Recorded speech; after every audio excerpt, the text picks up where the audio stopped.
Pusat Unggulan Inovasi Batik dan Tenun Indonesia itu kami rasa harus ada sebagai bentuk untuk terus mengupdate inovasi-inovasi dengan perkembangan yang ada di masyarakat, juga kebutuhan-kebutuhan masyarakat. Tapi selain itu sebenarnya juga kita butuhkan bagaimana untuk bisa merespon perubahan-perubahan sehingga batik dan tenun tidak ditinggalkan oleh masyarakat, khususnya generasi muda, sebagai bentuk perlindungan kita karena batik dan tenun adalah wastra unggulan Indonesia dan juga menjadi identitas bangsa Indonesia.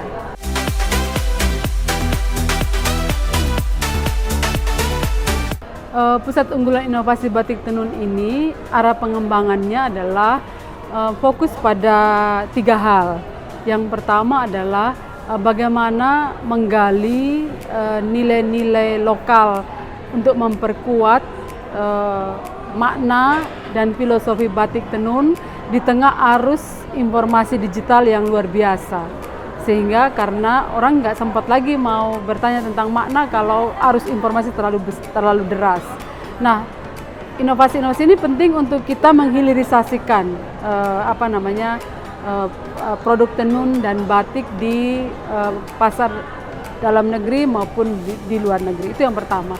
Yang kedua, diarahkan untuk pengembangan sumber daya manusia, sehingga sumber daya manusia ini memiliki kompetensi yang bisa mengikuti perubahan-perubahan produksi yang mengarah ke alam, seperti green economy, ekonomi sirkular, sehingga karena tenun dan batik ini tetap menjadi produk yang tidak memberikan implikasi negatif pada lingkungan. Nah, yang ketiga yang menjadi penting adalah kelembagaan agar ada transformasi inovasi yang terjadi pada berbagai level, terutama level basis produksi, basis pemasaran, jejaring-jejaring pengembangan inovasi, baik itu di antara lingkungan universitas maupun antara universitas dan para praktisi pelaku usaha batik dan tenun di Indonesia ini.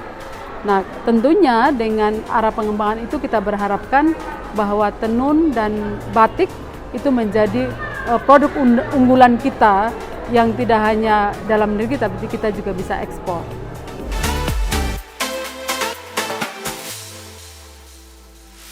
Ya, Pusat Unggulan Inovasi Batik Tenun ini memiliki latar belakang yang saya pikir cukup panjang, tetapi mendapat momentum pada saat pandemi COVID-19 kemarin. Jadi pada saat pandemi, terus terang industri ini, pelaku usaha kita yang sebagian besar adalah mikro kecil, itu kolaps. Paling tidak 6 bulan pertama.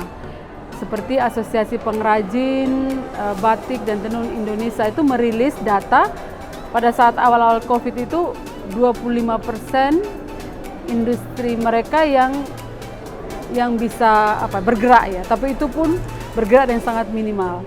Nah, padahal industri ini tuh menyerap banyak tenaga kerja yang relatif banyak, dan itu menjadi penumpu masyarakat kelas bawah ya. Nah, kemudian kami diundang berdiskusi. Para Dudi Batik Tenun ini mengundang para insan dikti dari universitas untuk bisa urun rembuk lah gitu, berdiskusi tentang inovasi-inovasi apa yang bisa menolong memecahkan persoalan agar pelaku usaha yang rata-rata ini adalah mikro itu untuk bisa tumbuh kembali, terutama pada masa new normal ini. Kemudian kita juga melihat bahwa perkembangan digital itu sangat penting, terutama pada masa pandemi, tetapi mereka sebagian besar tidak memiliki kapasitas untuk bisa menggunakan inovasi digital. Nah, oleh karena itu kami 4 universitas, yaitu UKSW, UNES, BINUS, dan UNS, itu berkolaborasi untuk bisa bekerja bersama-sama dengan para pelaku usaha batik maupun tenun untuk bisa memecahkan persoalan ini. Itu pada tahun 2021 pada saat pandemi, dan kami melakukan pekerjaan-pekerjaan bagaimana caranya agar mereka bisa menjual.